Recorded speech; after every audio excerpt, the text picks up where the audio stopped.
Ангеловски, Игор или Мрме, како е поправилно? Како треба да Ангеловски, Игор Мрме. Игор Мрме, значи Да. нема преференција помеѓу двете. Не. Да ја прашам, 90-та минута, пресуден пенал за да излеземе од групната фаза на Европското. Пандев не е во игра, кој шутира? Тој што е најспремен. Кој е тој? Ќе одлучиме во моментот на Не се знае во моментов кој е тој, според менталитет, според секако дека лидерски се знае, способности. има однапред одредено во зависност кој е во игра, нели? Има фудбалери кои на почетокот били одредувани како нели изведувачи на терен, може во текот на првот излегле и оној што доаѓа на ред место него. Ми се допаѓа како не правите преференца помеѓу имињата на играчите, туку колку се во комбинација? Тројца, четворица, пет, двајца? Па 6, најчесто 6. 6. Да. Од нив би бирале ако не е Пандев во игра. Да. Добро. Горан Пандев ја доведува Македонија во водство. Јас не, еве однапред да ви кажам, јас не. Дури и да е Јурген Клоп во прашање, мојот омилен тренер. Вие би прифатиле друг да ја води оваа репрезентација на Европско? Јас не сум тој што одлучува кој ќе ја води репрезентацијата. Не одлучувате, дали би прифатиле? Па не можам да ви одговорам бидејќи јас сум се уште во моментов актуелен. Јас Нели, мислам дека Селектор, договорот ми истекува за 2 дена. Така да нормално дека сакам да ја водам, ова е моја репрезентација на Македонија, јас сум македонец и 5 години работев за Македонија да биде дел од Европско првенство, но одлуката треба да ја донесат други. И ако ве прашам дали сте разговарале со играчите, нема ни тоа да ми го одговорите. Секојдневно разговарам со Во однос на фудбалерите. договорот? Во однос на договорот, само можам да им се заблагодарам на поддршката што и посредно и јавно, еве денеска и капитенот Горан Пандев излезе со јавна изјава, така да и на него и на сите фудбалери им благодарам за поддршка. А ги следите реакциите на јавноста? Па колку сум во можност да. Бидејќи јас колку што гледам, јавноста не се откажува од она што вие Јас само направивте со можам репрезентација. да и се заблагодарам на јавноста за поддршката, затоа што навистина кога јавноста те поддржува, тогаш тоа што сте го направиле навистина вреди. А со шпекулациите како се носите? Тука не ги коментирам. Шпекулации се составен дел од оваа професија, така да можеме да дебатираме и спремен сум да коментирам за официјални изјави, официјални документи или нешто што е официјално. И треба да разговарате сега во првите денови на јануари некаде. Така се најавите од страна на претседателот кој ги изнесе во медиумите. Ајде да преминеме на она што е фудбал. Некој би рекол дека ајде да прашам прво, зошто станавте фудбалски тренер? Бевте фудбалер, играч, од средината на теренот станавте фудбалски тренер. Мотивацијата бидејќи прескокнавте еден дел, бев спортски директор 7 години во работнички.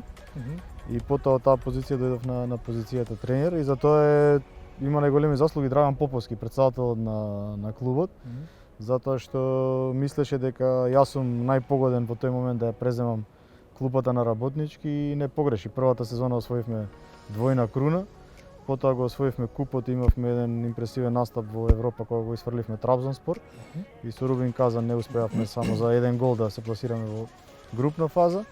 Од таму дојде повикот на господинот Илчи Ѓорѓиевски да бидам селектор на репрезентацијата, кој нормално без двоумење го прифатив, затоа што сон за секој тренер е да ја води својата репрезентација и ето, затоа станав тренер.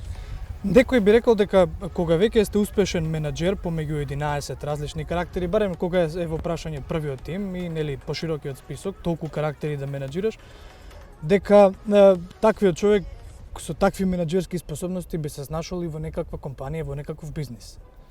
Па да, јас имам економски факултет и предметот менеджмент ми беше меѓу омилените и можам да кажам дека начинот на менаџирање, дали се работи во компанија, во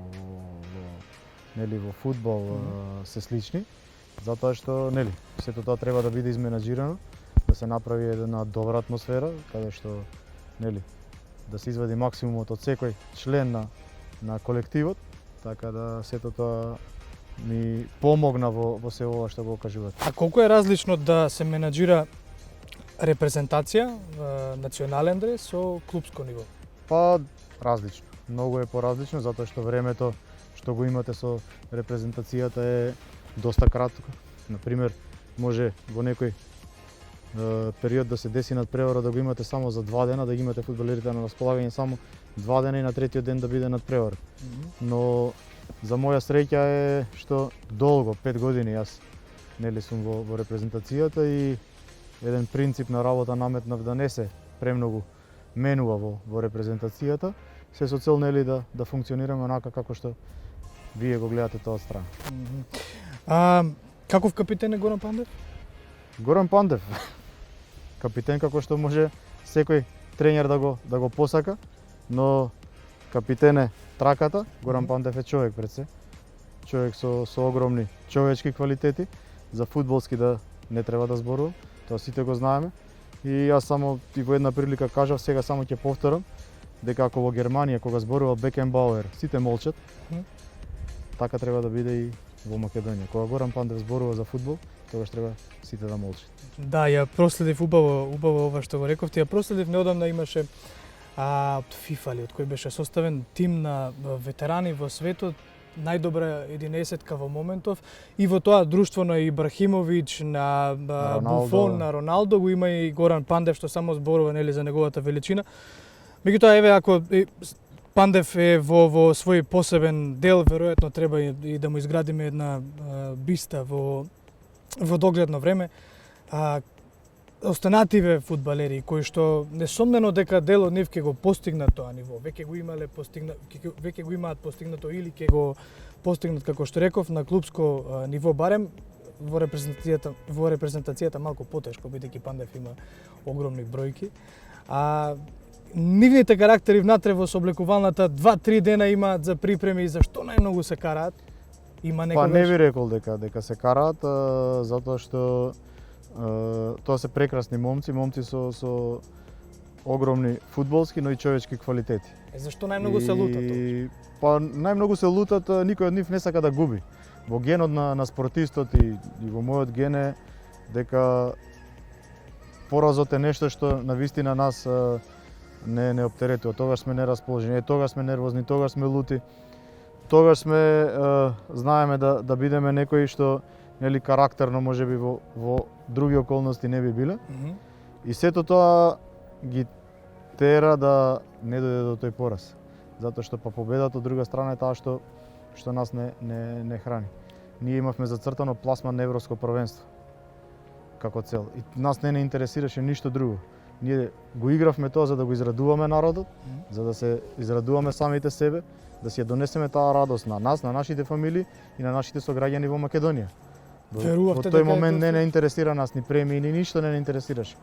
Затоа што нас не интересираше само ние да бидеме тие кои конечно Македонија ќе однесат на европско првенство. Верувавте ли, бидејќи Косово е доста квалитетна репрезентација? Без разлика, меѓутоа и ние сме квалитетни.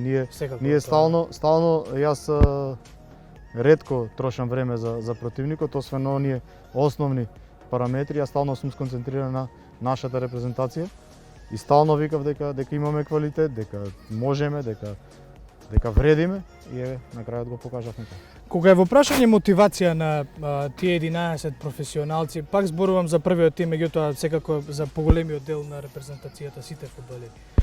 И кога треба да ги мотивирате со оној ваш како шеф на овие нели луѓе, фудбалери, како шеф треба да им дадете насока. Не зборувам од тактички план, зборувам од мотивацијски план. Вие имате време за некакви филмови, за некакви книги, за нешто од некаде да извлечите, од каде ја наоѓате таа инспирација за да им го префрлите нив тој дух? Па секако дека користиме модерната технологија, тоа го возможува. И заедно со Карас, кондицијскиот тренер, кој е исто така и добар мотиватор, правиме дел од ова што вие го кажувате, дали тоа е мотивационо видео, дали мотивационен говор, дали некоја тимбилдинг активност, така да тоа се некои нели начини кои ги користиме за дополнителна мотивација на репрезентацијата во овој случај. Кое е едно правило, најважното можеби правило кое што ниту еден фудбалер не смее да го прекрши во репрезентацијата? Не смее да не го почитува дресот на репрезентацијата. Тоа е правило број 1. Ние што сме внатре мора да го почитуваме дресот на репрезентацијата. Тоа е светост. Ако ние го почитуваме дресот на репрезентацијата, тогаш и сите останати ќе го почитуваат тоа. Све може да се деси, може да се изгуби надпревар. Нели фудбал е, или ќе го добиеш или нерешено или ќе го изгубиш. Меѓутоа да не го почитуваш дресот на репрезентацијата не сме да се деси. Така. Селекторе, кога размислува вака за овој разговор, што е она што сакам најмногу да ве прашам? Едно од оние прашања ми дојде, велам, природни наследници некако на Пандев и во јавноста се наметнуваат дека се тоа или Филмас, дека е тоа Енис Барди, дека е тоа Џани Алиевски, веројатно играчите кои што имаат направено нели трансфери во некои посилни лиги или играат веќе во посилни лиги или клубови. Меѓутоа би сакал да ве прашам, ако тие се наследниците како колектив на името Горан Пандев, кои се оние кои што нив ќе ги наследат? Сакам да ве прашам потенцијалот на играчите кои што ги имате на поширок список. И јас само би одговорил дека со зборови не се станува лидер и не се станува наследник на Горан Пандев или наследник на Елив. Тоа се станува со дела, со неговиот однос на терен, надвор од терен, како ги почитуваш нели сите што се во репрезентацијата околу тебе, општо народот надвор, нели во клубот каде што играш, во градот каде што живееш, во градот каде што потекнуваш, што си направил за општеството, за клубот, за репрезентацијата, тоа си доаѓа со такви вредности. Ако ги достигнете максималните вредности на се ова што го кажувам, нормално дека тој ќе биде оној што ќе го наследи Горан, па понатаму, ако нели сега хипотетички разговараме, Елив Барди што ги наброивте, некои други фудбалери кои доаѓаат од помладите генерации. Имав прилика со мој пријател од Македонија кој што е заминат во Франција, па има некако врска со фудбалскиве води, има разговарано барем со скаути и ми кажуваше дека Елиф Елмас, можеби и тој не ја знае оваа информација, меѓутоа Елиф Елмас додека бил во работнички, скаутите на Саутемптон кои што биле дојдени во Франција веќе се распрашувале за него. Го нашле во работнички во Македонија. Сега, ако уште тогаш Елмас се издвојувал со неговите квалитети, а скаути веќе го следеле во Македонија, овој настап на европско што ќе донесе, освен нели настап во групната фаза, за која што не знам, ќе разговараме што очекувате од тој настап. Овој настап на европско не треба да се свати само за себе промоција. Ако се свати за само себе промоција, тогаш е погубно. Овој настап е промоција на Македонија. Ние таму одиме како тим. И само како тим покажавме дека можеме да се спротивставиме на секого. А тимот е тој што ќе ги извади поединците кои се составен дел од тој тим. Затоа што во модерниот фудбал веќе сите сакаат тимот да функционира. Кога зборувам за тимот, не зборувам за првите 11 што се на терен. Тимот заедно со резервите што ние се повредени, што нели не се во комбинација во моментот. Тоа е се составен дел од тимот. Така да скаутите што се, они добро знаат кој поединец би можел во кој тим да се вклопи.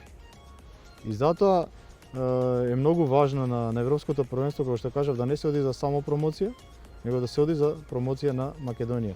Ние таму одиме како репрезентација која нели за прв пат ќе игра на европско првенство и само како се она што беше досега, како тим, ако се спротивставиме, тогаш имаме можност за позитивни резултати на тоа европско првенство. Се консултирате ли со нашите фудбалери кои што се во другиве лиги, кои што можеби некој има помала минутажа, некој можеби секако. И какви се советите? Јас сум во постојан контакт со сите фудбалери. И нормално дека барам од фудбалерите да се изборат за што е можно поголема минутажа. Затоа што тоа е добро пред се за нив, добро и за репрезентацијата. Да, често секој селектор посакува да има фудбалери кои се во полна надпреварувачка форма. Често се случува да ургираат еден Жозе Мориньо, еден, не знам, ајде јас ги гледам оние познати на лиги, меѓутоа често ургираат преку јавноста за нивните фудбалери да ги напуштат ако треба клубови. Да, јас се трудам и тоа да го направам и во непосреден контакт, например со најави за нивни посети. Кога најавувам дека доаѓам да го посетам фудбалерот и да одгледам некој надпревар, тогаш е тоа некој своевиден знак на клубот дека доаѓа селекторот и да му пружи соодветна минутажа во клубот доколку не ја поседува во тој момент. И тоа е некој џентлменски договор? Па тоа е некое џентлменско правило, нели, кога но нормално дека тренерот на клубот е последен што одлучува дали на некој фудбалер ќе го стави да игра или не. Јас не можам како некој што мене не може да ми сугерира во репрезентацијата истото не може да се направи. Можеме низ разговор, нели, да кажам дека тој фудбалер ми е доста важен во А репрезентацијата, во еден, нели, џентлменски разговор и нормално одлуката после секој си ја носи сам. Селекторе, која лига е по скроена по ваш терк? Тактичкиот фудбал во Тактичкиот фудбал во Италија од една причина, затоа што Италија е мајка на тактиката во тренерски аспект. Работеле многу тренери и тактиката е на прв план, а ја следам ради пред се, нели, Горан, сега Елиф, Нестор се таму, Александар Трајковски беше до пред некој време и така да ги следев сите нивни настапи. Англискиот поради динамиката, така да, нели, можеме да проследиме надпревари 6-2, 4-3-5, 4-3, да. така да ради тој аспект го пратам англискиот фудбал, шпанскиот ради квалитетот. И вашата амбиција каде ја насочува така? Немам амбиции, јас сум моментално сконцентриран на она каде што моментално сум, така да за амбициите не размислам. Добро, за крај сакам да ја прашам на овој разговор. Очигледно дека 2020 беше тешка воопшто за спортот, тешка воопшто за фудбалот, но прекрасна за Македонија и македонската репрезентација и на ваш личен план. Каква поука вадиме од оваа 2020 година? Па се сложувам со вашата констатација и би посакал да не се повтори во поглед на пандемијата и на сето она што пандемијата го предизвика во начин на живење, економска, нели, криза за сите држави, па и за нашата. И да им се заблагодарам на сите медицински персонал, служби на МВР, на АРМ кои во ова тешко време, нели, застанаа во првите редови во борба за пандемијата. А на личен и фудбалски план ни донесе нешто што го сонувавме 30 години како, нели, независна држава и ете, успеавме конечно Македонија да игра на европско првенство за фудбал. Да. И сум среќен, се надевам дека 2021 се ова ќе заврши, ќе можеме полека да се вратиме во нормалниот начин на функционирање и многу наши сограѓани, македонци, албанци, турци, да не набројам други, со македонските знамиња високо кренати во Букурешт и во Амстердам. Ќе го прославиме и историскиот настап на Европско првенство. Ќе го следиме и ние. Ви благодарам на одвоеното време. Благодарам на поканата и се најубаво. И ви посакувам во 2021 година, во наредните денови, секако да имате едни позитивни преговори и разговори со луѓето кои што треба да одлучуваат. Ви благодарам.